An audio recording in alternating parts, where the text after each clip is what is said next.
Hi and welcome to the 5-Minute Business Boost, where you get to choose your 5-minute investment. I'm your host, Sam Hicks, and I'll be discussing topics under the headings of business development, marketing, photography, and much more.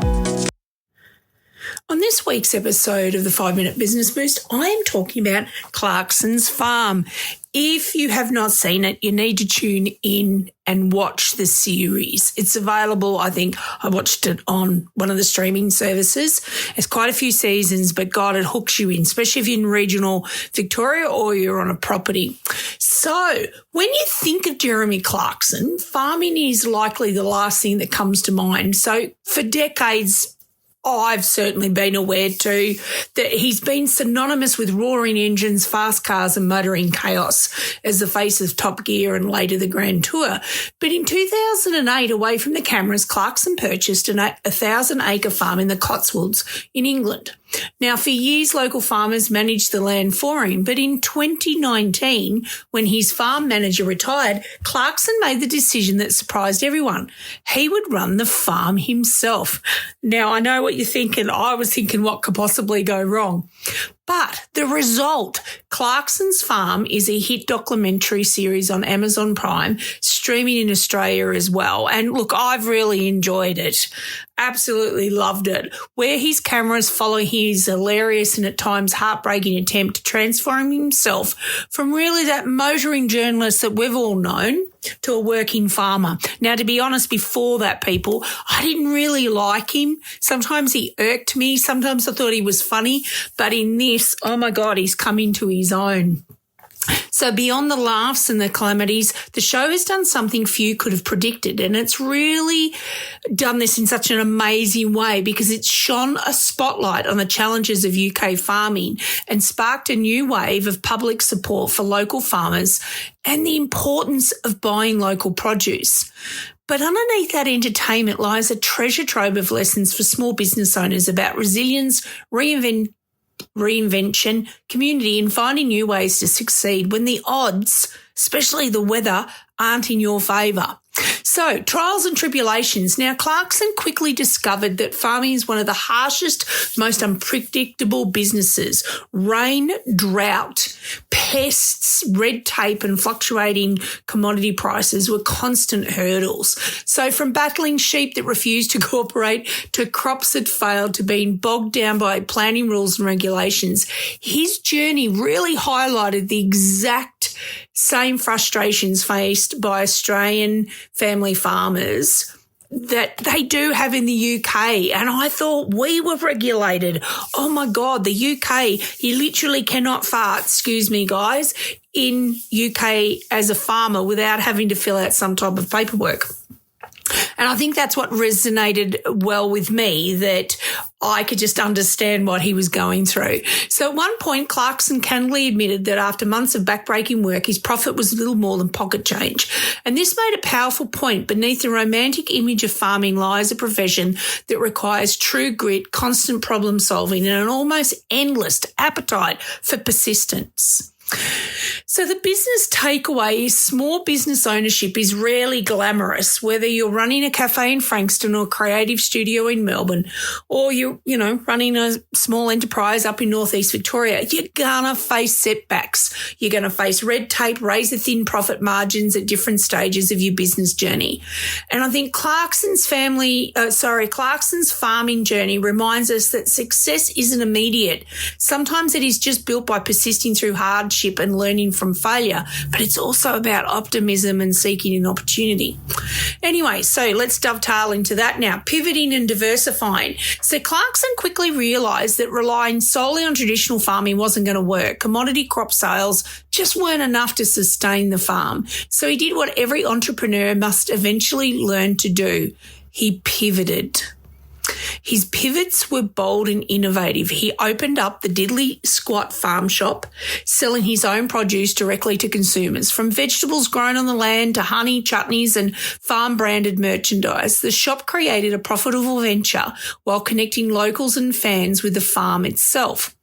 He then went and invested in a local pub, championing farm-to-table dining using ingredients sourced from the region. He also introduced a butchery element, so ensuring livestock raised on the farm were part of the shop's supply chain.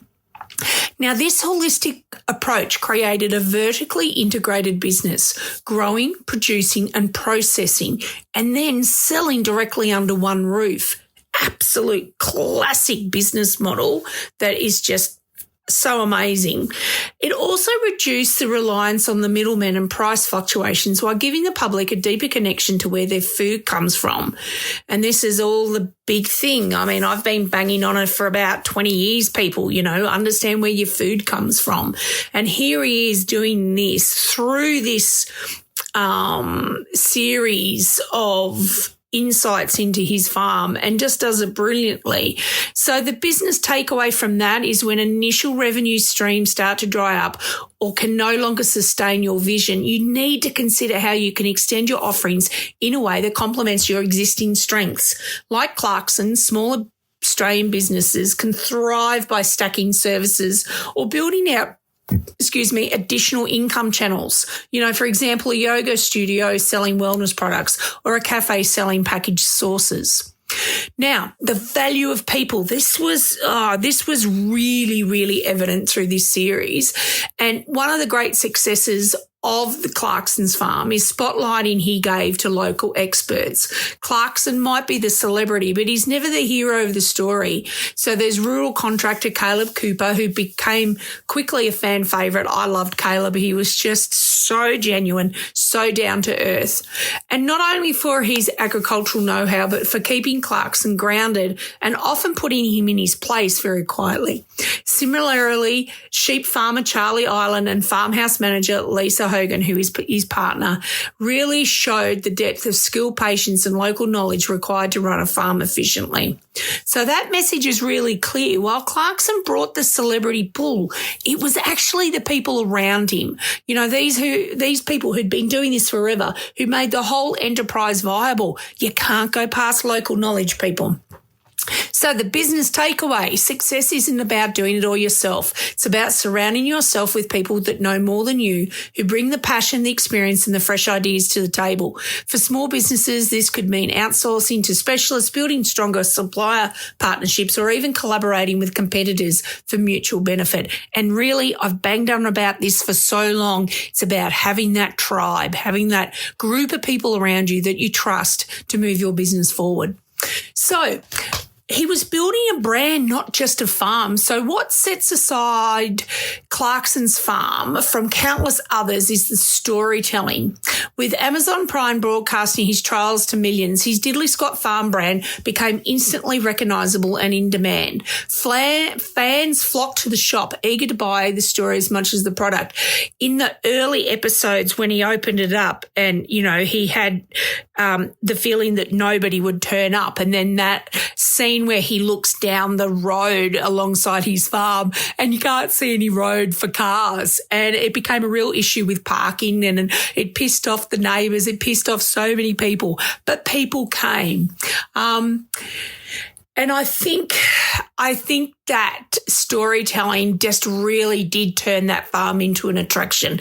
His blunders and his breakthroughs weren't hidden. They were all part of the brand. It was very raw in some times. And people just weren't buying eggs or honey. They were buying the Clarkson's farm experience. So what is the business takeaway? And this is around storytelling, and your story is your strength. Customers want connection. They want authenticity and they want meaning behind the businesses they support. So whether you're a regional distiller, a local clothing brand or a small town accountant, you need to be able to tell your story, because how you tell your story could be the biggest factor in building loyalty from your market. So the other thing that he did was he inspired a movement. So Clarkson's show also achieved something profound. It reframed how consumers view farmers. Many viewers admitted they hadn't realised how difficult farming was until they saw Clarkson struggle with crops, weather and regulation. And the series clearly demonstrated this, but also it showed why supporting local farmers and choosing local products over imported ones really matters for sustainability and community survival. And for us here in Australia, specifically in Victoria and Northeast Victoria, the parallels are clear. Our farmers face the same challenges, from droughts to market pressure. It's a call to action for consumers to back Australian grown and made every time, each time, as much as you can. Anyway, never giving up. Now, I think this is the most important lesson from the series, and it's around Clarkson's farm and his attitude of sheer persistence. Despite all the setbacks, failures, and more embarrassing mistakes, he couldn't give up. Clarkson, he leaned into his failures, turning them into entertainment, storytelling and brand value, but he also learnt from them as well. And for small business owners, that's the golden takeaway. Success is not about getting it right the first time. It's about having the courage to keep trying, to pivot when needed. And all I can see is those Friends scene where they go, pivot, when they're moving the couch up the stairs. But it's really about pivoting, and it's about seeing that opportunity where others only see obstacles. So as I wrap this episode up, I hope you've enjoyed a bit of frivolity, because I've learnt so much from Clarkson's Farms videos. But my final thoughts really is, it might have started off as a celebrity passion project, but the series itself has grown into the one of the most authentic showcases of small business reality, complete with risk, pivoting, community resilience and customer loyalty. To me, it was funny. It's very honest and often chaotic. And there were times where I know I ended up on the floor laughing. There are other times where I walked away in tears, especially the pig series. And I just thought, oh God, I can't watch it anymore. But you know, at the heart lies a message familiar to every small business owner.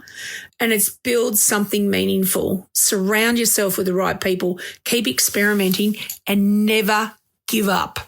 Because in farming, just like business, the biggest harvest always comes after the hardest season. How's that for depth? Whew. Other than that, have a fabulous day, and I'll speak to you soon next week on the next exciting episode of podcasts in the 5-Minute Business Boost. Have a good one. Thanks for listening to the 5-Minute Business Boost.